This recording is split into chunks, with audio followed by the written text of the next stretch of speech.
Greetings. I'd like to know more about you, Solas. Why?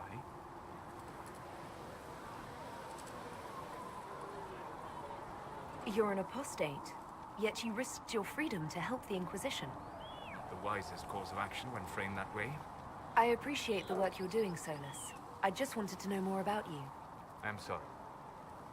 With so much fear in the air. What would you know of me? What made you start studying the Fade? I grew up in a village to the north. There was little to interest a young man, especially one gifted with magic. But as I slept, the spirits of the Fade showed me glimpses of wonders I had never imagined. I treasured my dreams. Being awake, out of the Fade, became troublesome. Did spirits try to tempt you? No more than a brightly colored fruit is deliberately tempting you to eat it.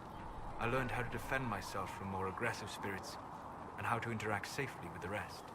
I learned how to control my dreams with full consciousness. There was so much I wanted to explore.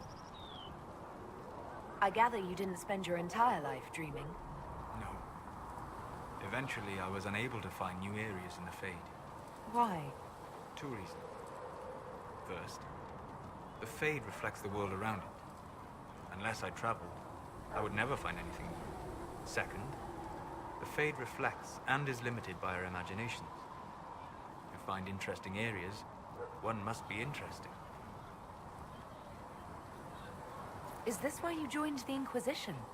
I joined the Inquisition because we were all in terrible danger. If our enemies destroy the world, I would have nowhere to lay my head while dreaming of the Fade. I wish you luck. Thank you. In truth, I've enjoyed experiencing more of life to find more of the Fade. How so? You strengthen your body to deliver and withstand punishment. The muscles are an enjoyable side benefit. You have chosen a path whose steps you do not dislike because it leads to a destination you enjoy. As have I. You find the muscles enjoyable? I meant that you enjoyed having them, presumably. Ah. But yes, since you asked. You said you'd traveled to many different places. This world, or its memory, is reflected in the Fade. Dream in ancient ruins, you may see a city lost to history. Some of my fondest memories were found in crumbling cities, long picked dry by treasure seekers. The best of the battlefields. Spirits press so tightly on the veil that you can slip across with but a thought. Any place in particular? I dreamt at Ostagar. I witnessed the brutality of the Darkspawn and the valor of the Ferelden warriors. I saw Alistair and the hero Ferelden light the signaled fire, and Logain's infamous betrayal of Kaelin's forces.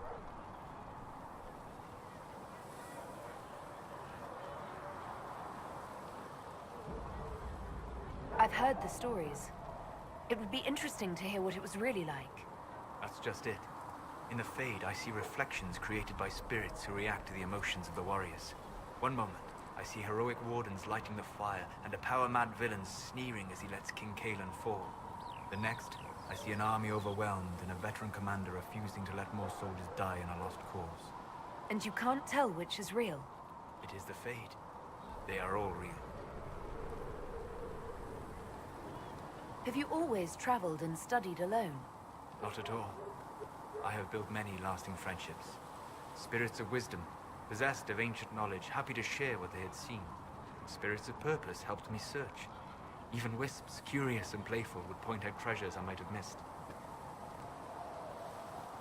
I don't know of any spirits by those names. They rarely seek this world. When they do, their natures do not often survive exposure to the people they encounter. Wisdom and purpose are too easily twisted to pride and desire. You're saying that you became friends with pride and desire demons? They were not demons for me. Meaning? The Fade reflects the minds of the living.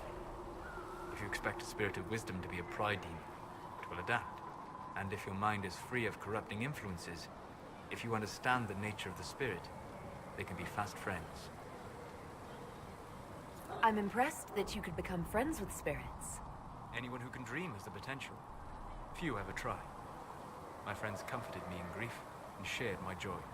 Yet, because they exist without form, as we understand it, The Chantry declares that spirits are not truly people. Is Cassandra defined by her cheekbones and not her faith? Varric by his chest hair and not his wit? You have an interesting way of looking at the world, Solas. I try. And that isn't quite an answer. I look forward to helping you make new friends. That should be... well... That isn't quite an answer either. We'll talk later.